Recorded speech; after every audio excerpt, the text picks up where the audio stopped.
GKJ secara umum terus-menerus merefleksikan tentang karya rahmat Allah yang tak terlihat, tetapi juga perlu untuk disampaikan kepada seluruh umat mengenai rahmat Allah yang melampaui kehidupan manusia itu, supaya setiap manusia yang sudah percaya dan menjadi bagian dari persekutuan tetap mendapatkan rahmat, dan salah satunya adalah melalui perjamuan kudus. Maka anak-anak juga perlu untuk dilibatkan di dalamnya sebagai bagian daripada persekutuan di dalam tubuh Kristus dan juga mendapatkan rahmat daripada Tuhan.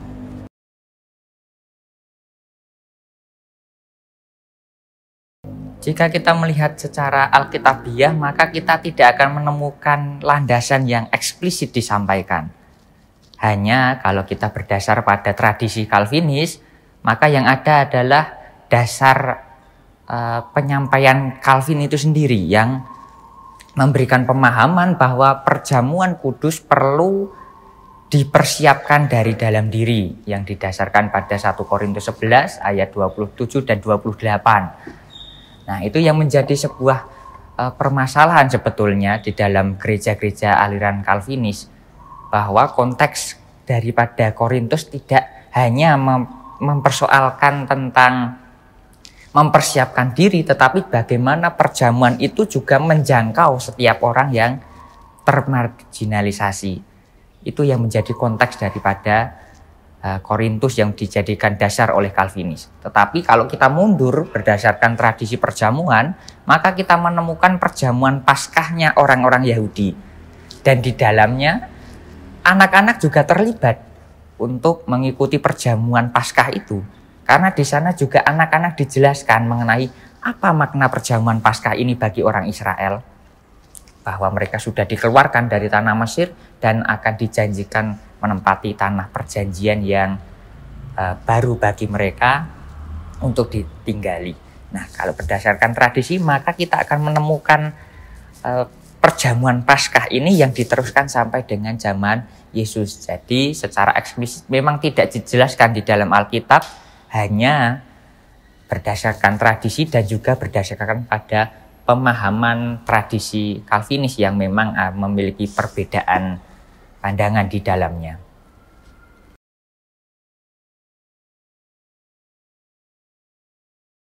Jika kita melacak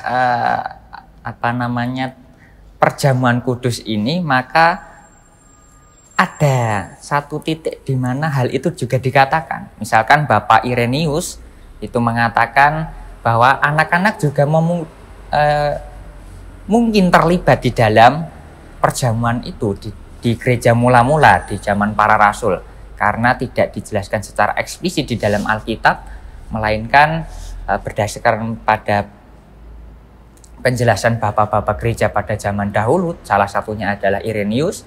Dia menjelaskan bahwa anak-anak mungkin saja terlibat di dalam perjamuan kudus sebagai bagian dari persekutuan dan juga sebagai bagian daripada tubuh Kristus yang sudah dimerdekakan.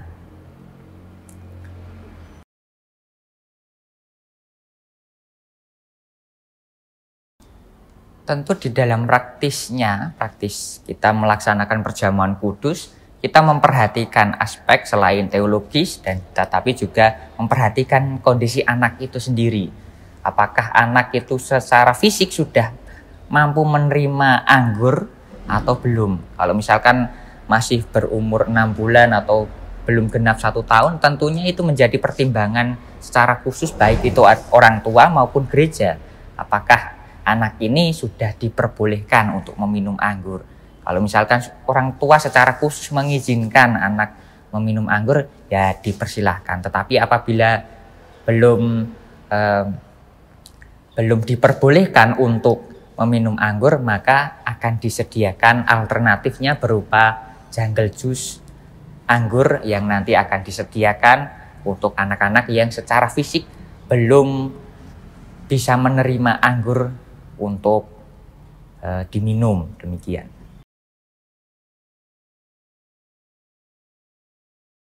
Pendadaran pada dasarnya adalah merefleksikan bagaimana keterbatasan kita atau keberdosaan kita dan karena itu kita memerlukan keselamatan daripada Allah itu sendiri, maka pendadarannya, kalau boleh saya bilang secara sederhana di dalam bahasa anak adalah, apakah anak-anak itu pernah melakukan kesalahan?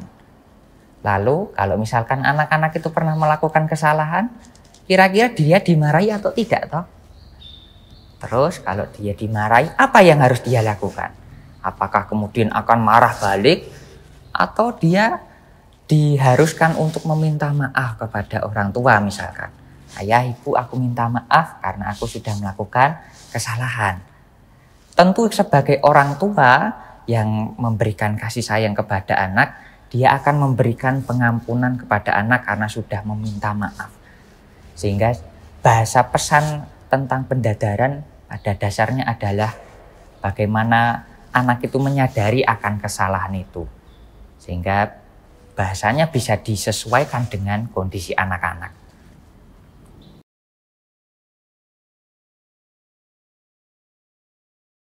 Perjamuan memiliki esensi yang sedikit berbeda dengan CD atau pengakuan percaya. Bahwa ketika anak-anak itu dibaptis pada usia anak-anak atau bisa dibilang baptis anak, yang bertanggung jawab sepenuhnya di dalam kehidupan rohani adalah orang tua.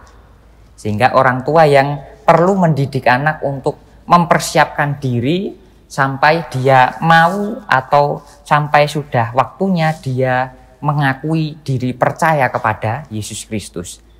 Nah, di dalam masa-masa persiapan ini perlulah diperkenalkan dengan apa saja yang ada di dalam gereja itu. Salah satunya adalah sakramen perjamuan kudus anak ini.